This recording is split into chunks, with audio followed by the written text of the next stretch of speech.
Assalamualaikum warahmatullahi wabarakatuh. Oke guys, jadi di video kali ini aku akan sharing tentang informasi beasiswa. Nah, aku harap kalian tonton sampai habis dan jangan di skip ya. Oke, happy watching.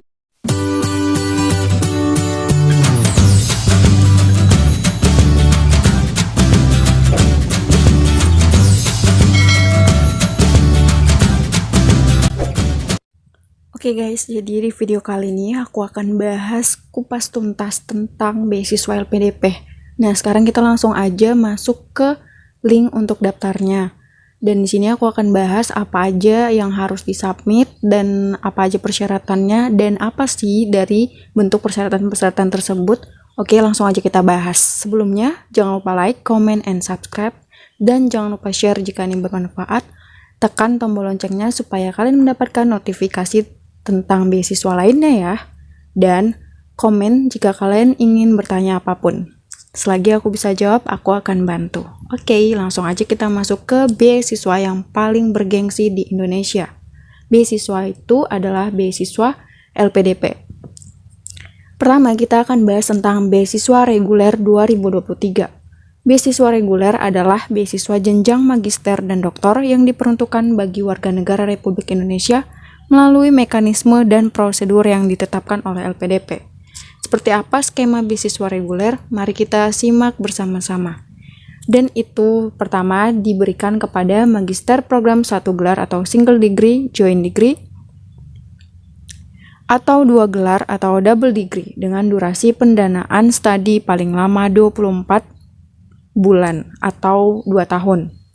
Nah, program doktor program 1 gelar atau single degree or joint degree atau 2 gelar atau double degree dengan durasi pendanaan studi paling lama 48 bulan.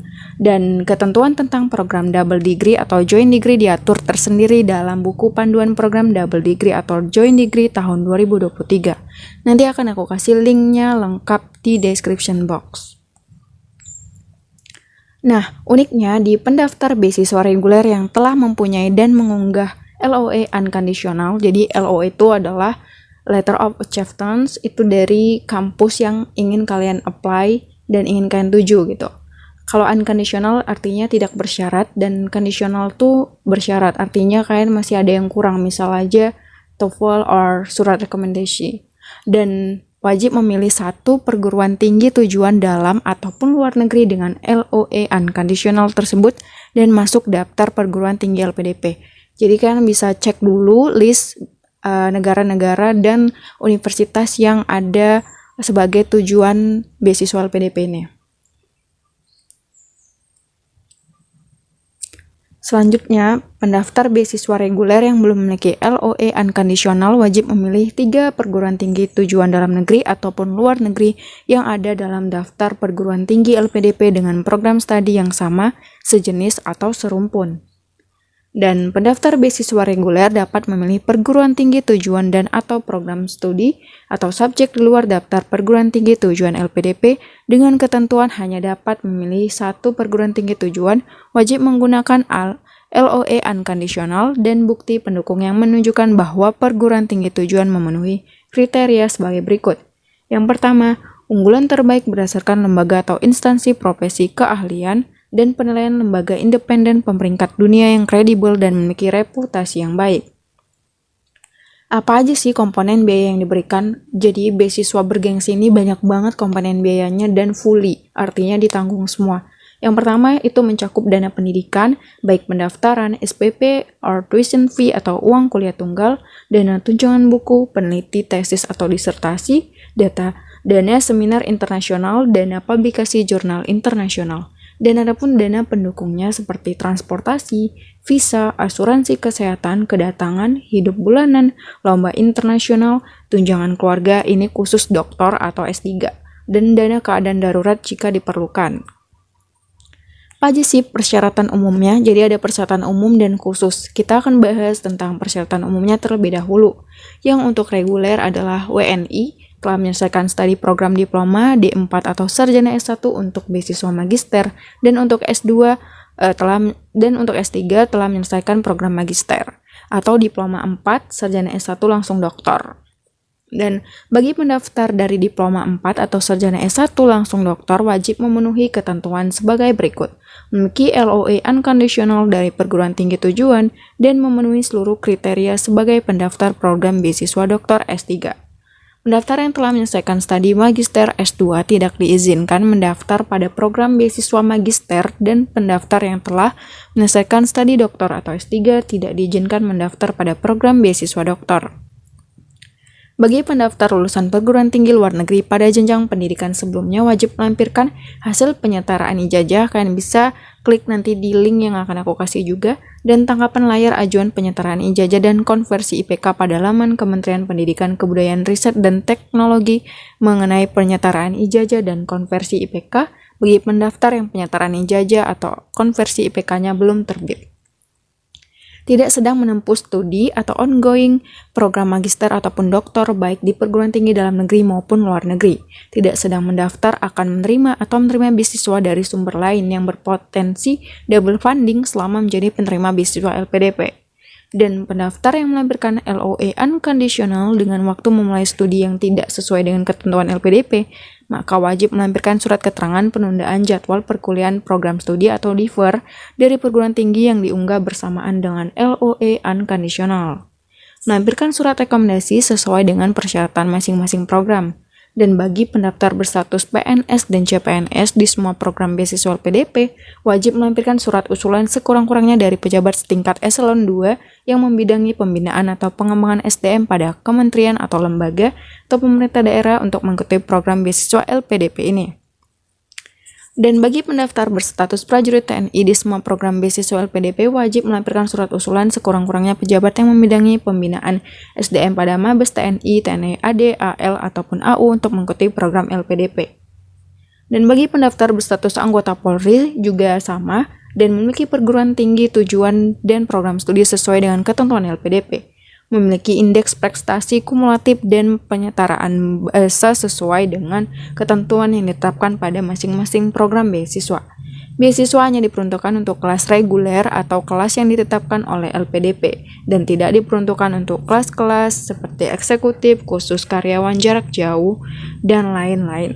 Dan beasiswa dapat diberikan untuk kelas khusus dalam bentuk program kerjasama antara LPDP dengan instansi lain dan menyetujui surat-surat pernyataan yang telah disediakan oleh LPDP.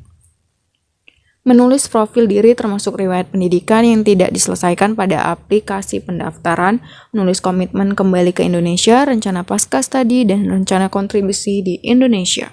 Menulis proposal penelitian bagi yang ingin melanjutkan doktor atau S3. Jika pendaftar memiliki publikasi ilmiah, prestasi kejuruan atau non-kejuruan, dan pengalaman organisasi, maka pendaftar mengisi riwayat publikasi ilmiah, prestasi kejuaraan, non-kejuaraan, dan pengalaman organisasi pada aplikasi pendaftaran. Dan apa aja sih persyaratan khususnya? Ini kan bisa cek di webnya, nanti akan aku kasih linknya di description box. Dan memenuhi ketentuan batas usia pada 31 Desember, jenjang pendidikan magister paling tinggi 35 tahun dan untuk doktor 40 tahun, dan mengunggah dokumen indeks prestasi kumulatif dengan ketentuan sebagai berikut. Untuk IPK yang ingin melanjutkan gelar magister kurang-kurangnya sekitar 3,00, dan untuk yang melanjutkan doktor 3,25, dan khusus pendaftar jenjang doktor dari program magister penelitian tanpa IPK wajib melampirkan surat keterangan dari perguruan tinggi asal. Mengunggah dokumen 2 sertifikat kemampuan bahasa Inggris yang diterbitkan paling lambat pada 2 tahun terakhir pada tahun pendaftaran beasiswa oleh ETS. Dan itu resmi, pastikan kalian daftar dan tes melalui website yang resmi seperti ETS dan IELTS.org ini ya teman-teman. Dan di sini ada syaratnya masing-masing. Untuk magister itu TOEFL ITV 500 dan IELTS minimal 6,0 dan sesuaikan dengan kampus, kalau bisa sih lebih. Dan untuk program magister luar negeri itu 6,5, terus doktor dalam negeri itu 6,0, doktor luar negeri 7,0. Dan melampirkan surat rekomendasi dari tokoh masyarakat atau akademisi. Bisa kalian minta oleh dosen di S1, jabatannya yang paling tinggi di tempat kalian bekerja, dan orang-orang yang benar-benar mengenal kalian dan punya jabatan. Dan Bagaimana sih cara daftarnya? Kalian bisa klik link yang di sini beasiswalpdp.kemenku.go.id. Nanti linknya akan aku kasih di description box. Melengkapi dan mengunggah semua dokumen yang dipersyaratkan pada aplikasi pendaftaran, pastikan melakukan submit aplikasi pendaftar untuk mendapatkan kode registrasi atau pendaftaran. Proses seleksinya ada administrasi, bakat skolastik, dan substansi. Dan bagi peserta beasiswa reguler yang udah punya LOE unconditional sesuai dengan ketentuan LPDP dapat melanjutkan ke tahap seleksi substansi tanpa seleksi bakat skolastik. Nah, enak banget kan kalau udah punya LOE, apalagi itu unconditional. Dan ketentuan tentang perkuliahan paling cepat atau LOE unconditional itu seleksi beasiswa tahap 1 paling cepat bulan Juli 2023 dan beasiswa tahap 2-nya paling cepat Januari 2024. Nah ini ya guys, jadi LOE unconditional adalah surat resmi dari perguruan tinggi, artinya kalian bahwa telah diterima di perguruan tinggi tersebut gitu, tanpa ada syarat-syarat lain lagi, artinya udah pure diterima, tinggal mencari beasiswanya. Dan ini dia sesuai dengan pilihan pada aplikasi pendaftaran, intake studi harus memenuhi ketentuan yang ditetapkan LPDP, dan ada juga untuk membuat esai, kontribusi, pasca studi, dan proposal penelitian. Itu ada komitmen kembali ke Indonesia sebanyak 1.500 sampai 2.000 kata, proposal penelitian khusus doktor, judul penelitian, latar belakang, perumusan masalah, pertanyaan, dan metode dan desain, dan seperti struktur proposal pada umumnya. Dan apa saja pelanggaran dan sanksi yang diberlakukan oleh LPDP. Yang melakukan kecurangan pada tahap seleksi akan bisa di backlist ya gitu ya. Dan teman-teman harus baca semua guidebooknya supaya teman-teman paham dengan beasiswanya gitu. Nah ini dokumennya ada biodata diri, KTP, ijazah, legalisir, transkrip nilai, dan surat-surat rekomendasi, LOE, sertifikat bahasa asing, dan pernyataan untuk aplikasinya. Harus ada profil diri, komitmen esainya, proposal penelitian, dan publikasi ilmiah gitu. Kalian bisa juga download nanti di link yang akan aku kasih. So, semoga membantu, jangan ragu untuk tanya di kolom komentar. Selamat mencoba, semoga berhasil ya. Terima kasih. Assalamualaikum warahmatullahi wabarakatuh.